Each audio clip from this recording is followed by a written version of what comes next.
You got arts like Tsoi Fut, and people say that that is probably part of this art, but that art didn't develop until like the 1800s, from what I understand. I look at books, you know, and I read about history of certain arts.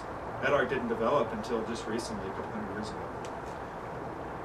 So I don't know if that's part of this art or not. All I know is that this art was in this part of Canton, Jimmy's village. It was his family's art, came from the monastery.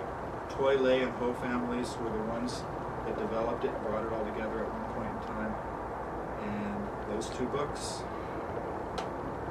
is what links us to that monastery and to this art. And unless we pay attention to what's in our notes today from those books, then the art's going to be lost. It's going to be gone. One last thing. Carl told me that Jimmy taught, say, 65% of what's in those books. And he probably taught some other things that were in his family. Who knows? Sure. He taught himself, too, as a Kung Fu man. But he taught his students, and here's where the art can be lost in a very short period of time.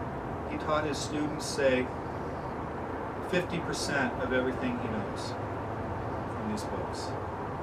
So his one student, say, he gets, and that one student gets 50%, and that becomes 100% of what he knows about the art. But he took Kenpo karate, he took Japanese jiu-jitsu, took Aikido, took judo, maybe he took Brazilian jiu-jitsu. He liked to fight on the floor too. Then he takes these things, and because this is really his core being, he didn't let that go. And when he started teaching, he didn't teach so much all Sansu. He started adding these other things that he had learned in the past, because it's who he was. And maybe he was a really good practitioner, so he could move really well, and he could integrate all of these different things well. His students are watching him, his students are learning, and he may be calling it Kung Fu Sansu, right? So he's teaching Kung Fu Sansu. What those people see is what he's showing as Kung Fu Sansu. That's all they know. Now, maybe he teaches 50% himself and 50% the material that he got from Jimmy Woo. Now, how much is left after that one generation teacher, first generation? Maybe there's 25% of the art that's being passed on from the original. Then he has a student who is his star student. But that student has also learned other things before he went and studied with him. And he adds 50% of himself, and only 50% of what he got from that guy. And we don't even know how much of that is Sansu. But it's only 25% at best of what Jimmy showed. That cuts it down to, at the most, 12.5%. That's the second generation. So that's a second generation master from Jimmy Woo, if somebody is starting to add things to the art and pollute it. Now, is the foundation there? Are these forms even there anymore? Maybe, maybe not. Are the Fut'Ga techniques being taught as if they are relational to the form? Are the weapons being taught in relationship to the form in the circles and whatnot?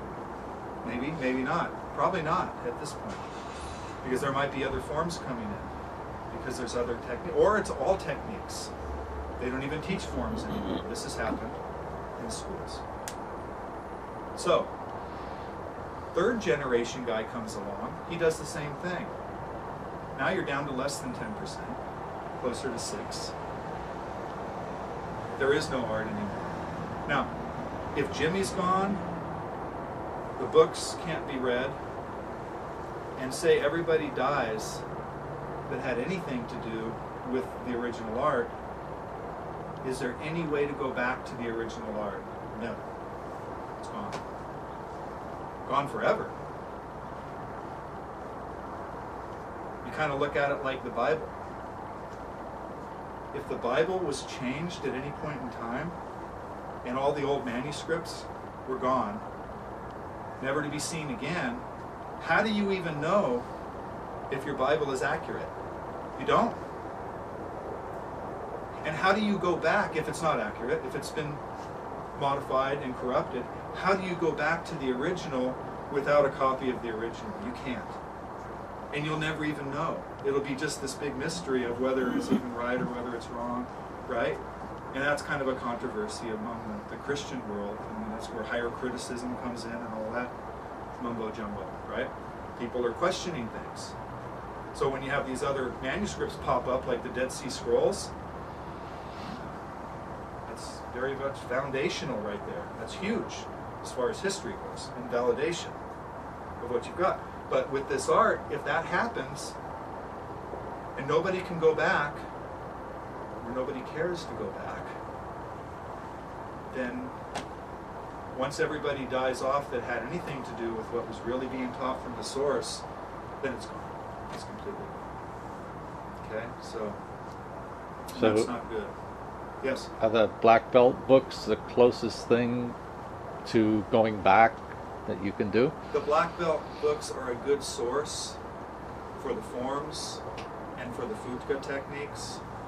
And they're not really highly detailed. The forms are pretty detailed if you know how to do forms. If you know how to do the art, you can use those. Some of the Fut'Ga techniques are written to where that's why they're called black belt books. You're supposed to already know the art well before you can read the lessons and know what you're supposed to do. There are some people that are instructors that have trouble reading books.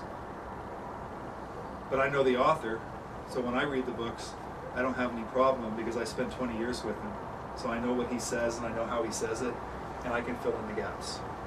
So if I see something that's not real detailed, I know what to do with it. If you're at the 6% level or the 3% level, you're going to have a hard time actually doing real Kung Fu San Tzu out of the books. Yeah, I would think if you don't know how to do form, and you don't know how the forms work, and you've never really studied Fut'Ga techniques, then you wouldn't know how to use those lessons. And if you didn't know how to connect the Fut'Ga techniques with the different angles and with the entrances so that you can use these concepts when somebody's attacking you and bridge that to where you're in a defensive mode, then you're going to have trouble too. And so I don't know how much has been taught out there that bridges all of that stuff so that people can understand. Therefore, a lot of people would look at the old Fut'Ga techniques and say they're archaic. They're useless. They're worthless techniques because you can't really apply them to anything. If you can't apply them, then yes, they are worthless. If you know how to apply them because they were supposed to be applied, you just have to know how to work. I call them, they're like math formulas. You're working math formulas. And you're looking at all the scenarios in all the different ways, and they give you very sound entrances and angles in which to work. But you have to know how to do it.